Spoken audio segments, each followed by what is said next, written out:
Assalamualaikum, selamat pagi. Bersua lagi pada perkongsian PDPR bersama cikgu pada hari ini. Apa khabar murid-murid? Cikgu harap anda semua sentiasa ceria dan terus bersemangat untuk meneruskan sesi PDPR bersama dengan cikgu.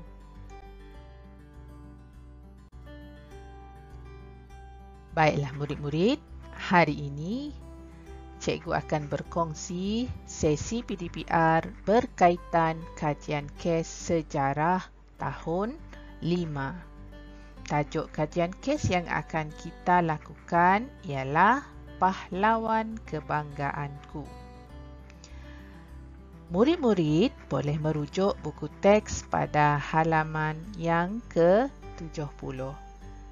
Jom kita tengok apa yang perlu ada dalam kajian kes sejarah ini.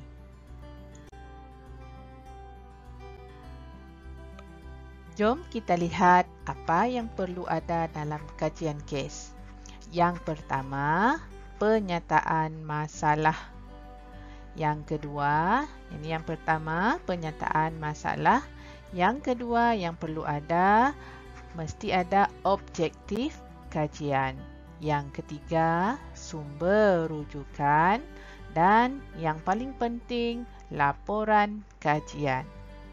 Ini semua ada diletak dalam buku teks. Ada dalam buku teks. Anda boleh rujuk buku teks. 4 perkara ini yang perlu ada dalam kajian kes. Sebagai makluman, murid-murid, kita akan buat dalam bentuk folio. Okey, kita akan buat folio kajian kes.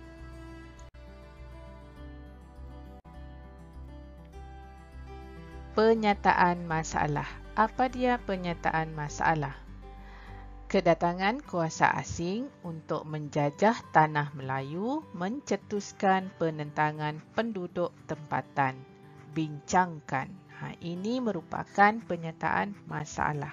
Murid-murid tak perlu risau kerana awak hanya ambil sahaja contoh yang telah cikgu tunjukkan dalam paparan skrin ini. Yang ini pun ada dalam buku teks. Ini nanti murid-murid perlu letak dalam laporan ataupun folio kajian kes. Mesti letak ini. Baiklah, apa pula objektif kajian? Yang pertama, menyatakan tokoh dan sebab penentangan terhadap campur tangan dan penjajahan kuasa asing. Yang kedua, menghuraikan peristiwa penentangan. Yang ketiga, menghuraikan kesan dan pengajaran terhadap peristiwa penentangan. Ini pun semua telah digariskan dalam buku teks. Tinggal awak pindah sahaja dalam bentuk folio. Jangan risau, senang saja buat kajian ni.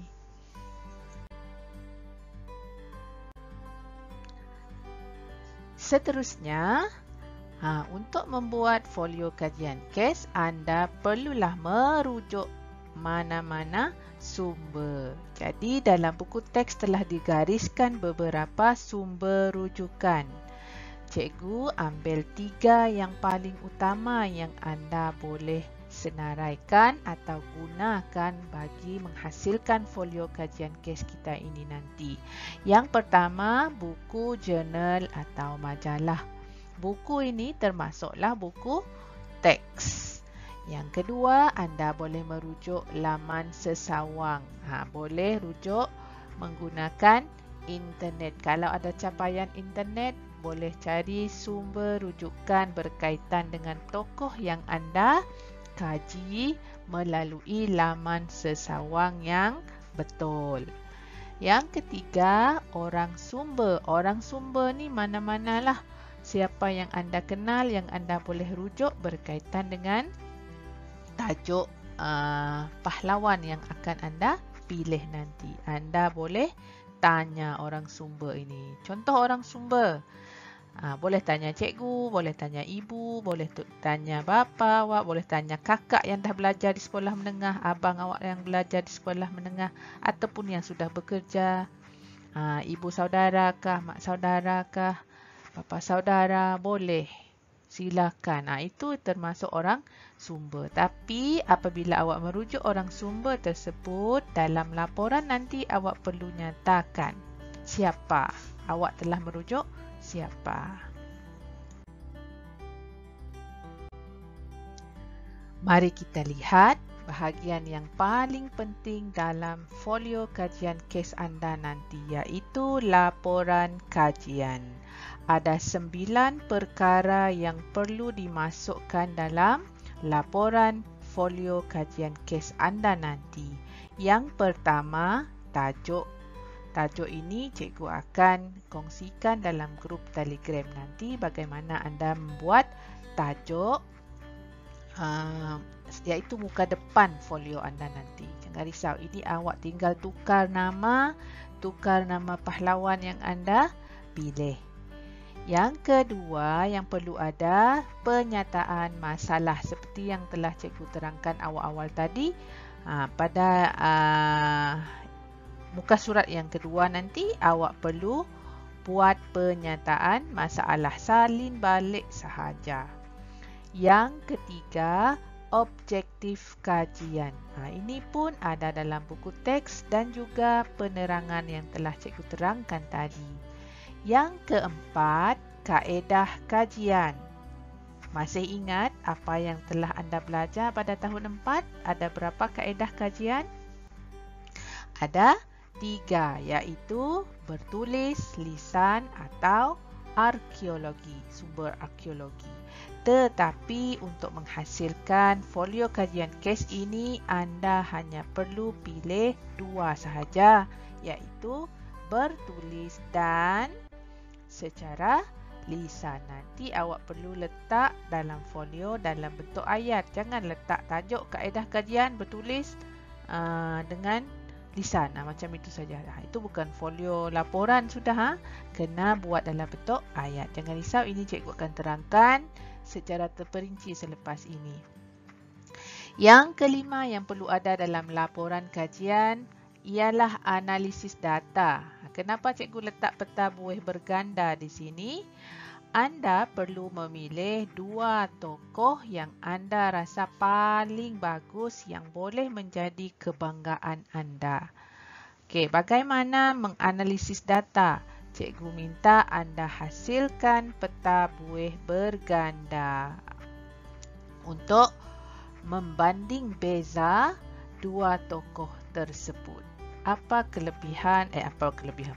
persamaan dan perbezaan 2 tokoh tersebut, dan mana awak rasa yang boleh memberikan contoh ataupun menjadikan seorang tokoh yang menjadi kebanggaan anda. Yang keenam, hasil dapatan. Hasil dapatan pula terbahagi kepada 4 perkara kecil ini. Apa yang telah anda dapat dari analisis data ini tadi? Yang pertama, pendahuluan. Yang kedua, latar belakang tokoh.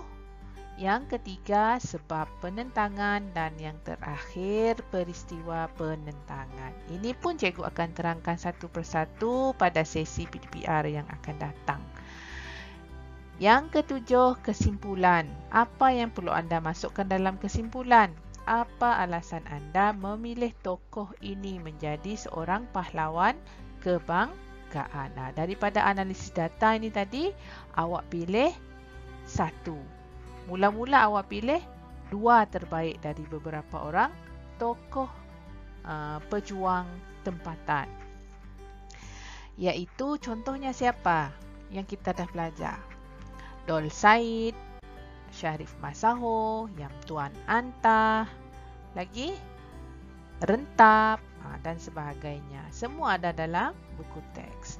Kemudian rujukan. Tadi dah cikgu terangkan. Baru sekejap tadi cikgu terangkan apa dia rujukan. Saya telah merujuk siapa-siapa dan siapa. Dan yang terakhir yang perlu ada dalam laporan kajian ialah lampiran. Contoh, kalau anda merujuk buku teks, awak kena fotostatlah buku teks tersebut, kemudian masukkan dalam folio.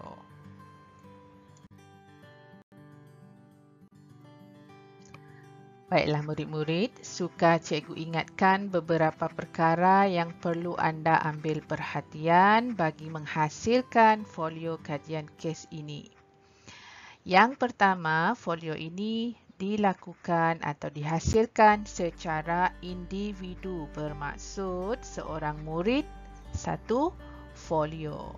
Anda masih boleh berbincang bersama dengan rakan-rakan, tetapi hasilnya nanti mestilah secara individu. Seorang-seorang maksudnya. Seorang murid, satu folio kajian kes. Yang kedua, folio ini boleh dihasilkan secara bertulis. Secara bertulis bermaksud anda boleh menulis menggunakan tulisan anda sendiri. Itu maksud bertulis di sini. Atau bertype. Siapa yang ada komputer di rumah, silakan. Boleh type. Folio ini akan mengambil masa selama 3 minggu untuk dihasilkan bermula pada hari ini 1 hingga 21 September 2021. Jadi tidak perlu tergesa-gesa dan buat dengan sebarangan sahaja. Kena buat dengan teliti, rancang apa yang anda lakukan. Jadi sebagai makluman, folio ini kita akan buat selama 3 minggu. Baik murid-murid, anda perlu menggunakan saiz kertas A4. Okey, kertas A4, bukan buku tulis. Kena buat menggunakan kertas A4. Anda juga boleh menggunakan kertas warna, lebih kreatif. Cikgu sangat suka murid-murid yang kreatif dan inovatif ni. Silakan tunjukkan pada cikgu yang anda semua kreatif dan inovatif. Hasilkan yang terbaik. Jom kita lihat jadual kerja. Jadual kerangka kerja. Bagaimana anda menggunakan 3 minggu ini untuk menghasilkan satu folio kajian kes. Pada minggu ini, minggu pertama, bermula hari ini, anda boleh menyiapkan bagi tajuk. Ini cikgu bantu anda sudah. Tajuk ni ada, cikgu akan kongsikan dalam grup Telegram. Tinggal lagi awak ubah nama, awak ubah nama pahlawan yang anda pilih. Ini macam muka depan lah tajuk ni. Okey, nama anda, kelas mana, pahlawan mana yang anda pilih. Cikgu dah letak logo sekolah dan nama sekolah juga di sebagai muka depan. Yang kedua, penyataan masalah. Ini pun senang sahaja. Semua sudah disediakan. Kalau nak rujuk balik, sila tonton semula. Sila tonton semula penerangan cikgu atau anda boleh rujuk buku teks. Yang ketiga, objektif kajian. Objektif kajian pun ada. Sudah digariskan dalam buku teks, sudah diterangkan. Dan yang keempat, untuk minggu ini anda perlu buat kaedah kajian. Cikgu dah ingatkan tadi, jangan senaraikan saja, bertulis lisan. Tak nak macam tu. Sebab awak buat folio. Yang baca folio nanti tengok apa ni, catatan saja. Ini bukan folio. Kena buat dalam bentuk ayat.